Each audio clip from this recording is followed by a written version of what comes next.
24 दल परिवर्तन कानून एंटी डिफेक्शन लॉ। 52वें संविधान संशोधन अधिनियम 1985 द्वारा सांसदों तथा विधायकों द्वारा एक राजनीतिक दल से दूसरे दल में दल परिवर्तन के आधार पर निरर्हता के बारे में प्रावधान किया गया है। इस हेतु संविधान के 4 अनुच्छेदों में परिवर्तन किया गया है तथा संविधान में एक नई अनुसूची 10वीं अनुसूची जोड़ी गई है। इस अधिनियम को सामान्यतया दल बदल कानून कहा जाता है। बाद में 91वें संविधान संशोधन अधिनियम 2003 द्वारा 10वीं अनुसूची के उपबंधों में एक परिवर्तन किया गया। इसने एक उपबंधों को समाप्त कर दिया, अर्थात अब विभाजन के मामले में दल बदल के आधार पर अयोग्यता नहीं मानी जाएगी। अधिनियम के उपबंध 10वीं अनुसूची में दल परिवर्तन के आधार पर सांसदों तथा विधायकों की निरर्हता से संबंधित उपबंधों का वर्णन निम्नानुसार है। 1. निरर्हता। तारांकन राजनीतिक दलों के सदस्य किसी सदन का सदस्य जो किसी राजनीतिक दल का सदस्य है, उस सदन की सदस्यता के निरर्हक माना जाएगा। यदि वह स्वेच्छा से ऐसे राजनीतिक दल की सदस्यता छोड़ देता है अथवा यदि वह उस सदन में अपने राजनीतिक दल के निर्देशों के विपरीत मत देता है या मतदान में अनुपस्थित रहता है तथा राजनीतिक दल से उसने 15 दिनों के भीतर क्षमादान न पाया हो। कोई सदस्य जो किसी दल के टिकट पर चुना गया हो, उसे उस दल का सदस्य बने रहना चाहिए तथा दल के निर्देशों का पालन करना चाहिए। तारांकन निर्दलीय सदस्य। कोई निर्दलीय सदस्य जो बिना किसी राजनीतिक दल का उम्मीदवार होते हुए चुनाव जीता हो, किसी सदन की सदस्यता के निरर्हक हो जाएगा यदि वह उस चुनाव के बाद किसी राजनीतिक दल की सदस्यता धारण कर लेता है। तारांकन नाम निर्देशित सदस्य। किसी सदन का नाम निर्देशित सदस्य उस सदन की सदस्यता के अयोग्य हो जाएगा यदि वह उस सदन में अपना स्थान ग्रहण करने के 6 माह बाद किसी राजनीतिक दल की सदस्यता ग्रहण कर लेता है। 2. अपवाद। दल परिवर्तन के आधार पर उपरोक्त अयोग्यता निम्न 2 मामलों में लागू नहीं होती। यदि कोई सदस्य दल में टूट के कारण अपने दल से बाहर हो गया हो। दल में टूट तब मानी जाती है जब 1/3 सदस्य सदन में एक नए दल का गठन कर लेते हैं। यदि कोई सदस्य पीठासीन अधिकारी चुने जाने पर अपने दिल की सदस्यता से स्वैच्छिक रूप से बाहर चला जाता है अथवा अपने कार्यकाल के बाद अपने दल की सदस्यता फिर से ग्रहण कर लेता है। ये छूट पद की मर्यादा और निष्पक्षता के लिए दी गई हैं। यहाँ ध्यान देने की जरूरत है कि 10वीं अनुसूची का प्रावधान जो विधायक दल के 1/3 सदस्यों द्वारा दल तोड़ने के कारण अयोग्यता से छूट से संबंधित है, 91वें संविधान संशोधन अधिनियम 2003 द्वारा हटा दिया गया है। इसका अर्थ ये हुआ कि दल छोड़ने वालों को टूट स्प्लिट के आधार पर कोई संरक्षण नहीं मिलेगा। 3. निर्धारण प्राधिकारी। दल परिवर्तन से उत्पन्न निरर्हता संबंधी प्रश्नों का निर्णय सदन का अध्यक्ष करता है। किसी अन्य अधिकरण की तरह उसके निर्णय की भी दुष्भावना, प्रतिकूलता आदि के आधार पर न्यायिक समीक्षा की जा सकती है। 4. नियम बनाने की शक्ति। किसी सदन के अध्यक्ष को 10वीं अनुसूची के उपबंधों को प्रभावी करने के लिए नियम विनियम बनाने की शक्ति प्राप्त है। ऐसे नियम विनियम सदन के समक्ष 30 दिन के लिए रखना आवश्यक है। सदन इन नियमों को स्वीकृत कर सकता है, इनमें सुधार कर सकता है अथवा इन्हें अस्वीकृत कर सकता है। इसके अलावा वह निर्देशित कर सकता है कि किसी सदस्य द्वारा ऐसे नियमों का उल्लंघन ठीक उसी प्रकार माना जाएगा जिस प्रकार सदन के विशेषाधिकारों का उल्लंघन माना जाता है। इन नियमों के अनुसार अध्यक्ष दल परिवर्तन को संज्ञान में तभी लेता है जब सदन के किसी सदस्य द्वारा उसे शिकायत प्राप्त हो। अधिनियम का मूल्यांकन। लाभ। निम्न को दल उद्धृत विरोधी कानून के लाभ के रूप में उद्धृत किया जा सकता है। 1. ये कानून विधायकों की दल बदल की प्रवृत्ति पर रोक लगाकर राजनीतिक संस्था में उच्च स्थिरता प्रदान करता है। 2.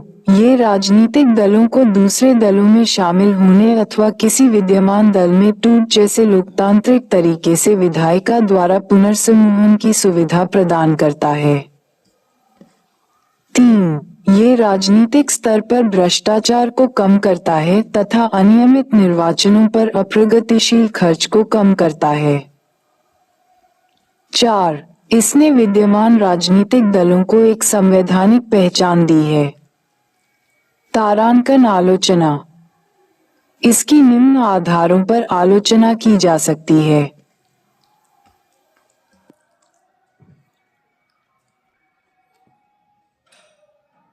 1. यह असहमति तथा दल परिवर्तन के बीच अंतर को नहीं बता पाया। इसने विधायिका को असहमति के अधिकार तथा सद्विवेक की स्वतंत्रता में अवरोध उत्पन्न किया। अतः इसने दल के अनुशासन के नाम पर दल के स्वामित्व तथा अनुमति की कठोरता को आगे बढ़ाया। 2. ये किसी विधायक द्वारा विधानमंडल के बाहर किए गए उसके कार्यकलापों हेतु उसके निष्कासन की व्यवस्था नहीं करता है। 3. इसका निर्दलीय तथा नाम निर्देशित सदस्यों में भेदभाव अतार्किक ही है।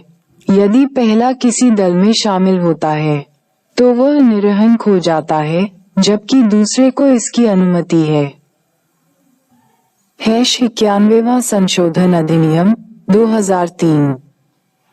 तारांकन कारण। 91वें संशोधन अधिनियम 2003 को अधिनियमित करने के निम्नलिखित कारण हैं। 1. 10वीं अनुसूची में दल बदलने के विरुद्ध कानून को सख्त बनाने की मांग अनेक हलकों से होती रही है।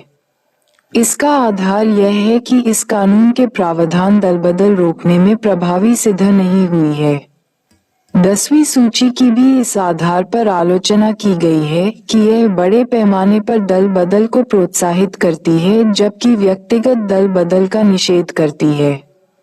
अयोग्यता से छूट संबंधी 10वीं अनुसूची के प्रावधानों की कड़ी आलोचना इसलिए भी हुई है कि इसका सरकार को अस्थिर करने में बड़ी भूमिका होती है। 2. चुनाव सुधार समिति, दिनेश गोस्वामी समिति ने 1990 की अपनी रिपोर्ट, भारत के विधि आयोग ने अपनी 170वीं रिपोर्ट, चुनाव कानूनों में सुधार 1999 तथा संविधान की कार्यप्रणाली की समीक्षा के लिए गठित राष्ट्रीय आयोग NCRWC ने अपनी 2002 की रिपोर्ट में 10वीं अनुसूची के उस प्रावधान को हटाने की अनुशंसा की है जिसमें दल बदल के मामलों में अयोग्यता से छूट मिलती है। 3. संविधान की कार्यप्रणाली की समीक्षा के लिए गठित राष्ट्रीय आयोग NCRWC ने ये भी विचार व्यक्त किया कि दलबदलू को मंत्री पद अथवा अन्य किसी सार्वजनिक या लाभकारी राजनीतिक पद से हटाकर उसे दंडित किया जाना चाहिए। ये दंड तक जारी रहना चाहिए जब तक कि नए चुनाव के पश्चात नई विधायिका का गठन न हो जाए अथवा जब तक वर्तमान विधायिका का कार्यकाल पूरा न हो जाए, दोनों में से जो भी पहले हो। 4. संविधान की कार्यप्रणाली को समीक्षा के लिए गठित आयोग NCRWC ने यह मत भी व्यक्त किया है कि केंद्र में तथा राज्यों में बड़ी मंत्रिपरिषदों को गठन किया जाता रहा है। इस प्रचलन को कानून बनाकर समाप्त करना चाहिए। केंद्र अथवा राज्य सरकारों में मंत्रियों की संख्या लोकप्रिय सदन की कुल सदस्य संख्या के 10% से अधिक नहीं होनी चाहिए। तारांकन प्रावधान। 1.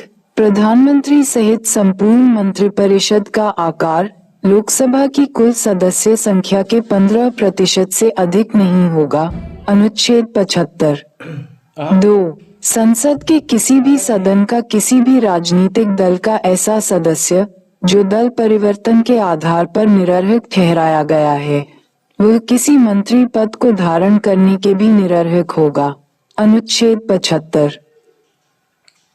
3. मुख्यमंत्री सहित संपूर्ण मंत्रिपरिषद का आकार राज्य विधानमंडल की कुल सदस्य संख्या के 15% से अधिक नहीं होगा, लेकिन मुख्यमंत्री सहित संपूर्ण मंत्रिपरिषद की कुल संख्या 12 से कम नहीं होनी चाहिए। अनुच्छेद 164। 4. राज्य विधानमंडल के किसी भी सदन का किसी भी राजनीतिक दल का ऐसा सदस्य जो दल परिवर्तन के आधार पर निरर्हक ठहराया गया है, वह किसी मंत्री पद को धारण करने के भी निरर्हक होगा। अनुच्छेद 164। 5. संसद या राज्य विधानमंडल के किसी भी सदन का किसी भी राजनीतिक दल का ऐसा सदस्य जो दल परिवर्तन के आधार पर निरर्हक ठहराया गया है, वह किसी भी लाभ के राजनीतिक पद को धारण करने के भी निरर्हक होगा। अनुच्छेद 361 ख। 6. 10वीं अनुसूची के उपबंध दल परिवर्तन विरोधी कानून विभाजन की उस दशा में लागू नहीं होंगे जब किसी दल के 1/3 सदस्य उस विभाजित धड़े में शामिल हों। इसका अभिप्राय है कि विभाजन के आधार पर निरर्हकों के लिए कोई और संरक्षण नहीं है। महत्वपूर्ण तथ्य। ये अनुच्छेद हैं 101, 102, 190 तथा 191। ये अनुच्छेद संसद एवं राज्य विधानमंडलों की सदस्यता से सीटों की रिक्तियों और निरर्हता से संबंधित हैं। न्यायालय ने कहा कि अध्यक्ष या सभापति संसदीय लोकतंत्र में अत्यंत प्रमुख पद धारण करते हैं तथा ये सदन के अधिकारों एवं विशेषाधिकारों के संरक्षक हैं। संसदीय लोकतंत्र के संचालन में इनकी भूमिका अत्यंत महत्वपूर्ण होती है। संविधान की 10वीं अनुसूची के अंतर्गत मामलों में इनके न्याय निर्णयन अधिकार को अपवाद स्वरूप नहीं माना जाना चाहिए।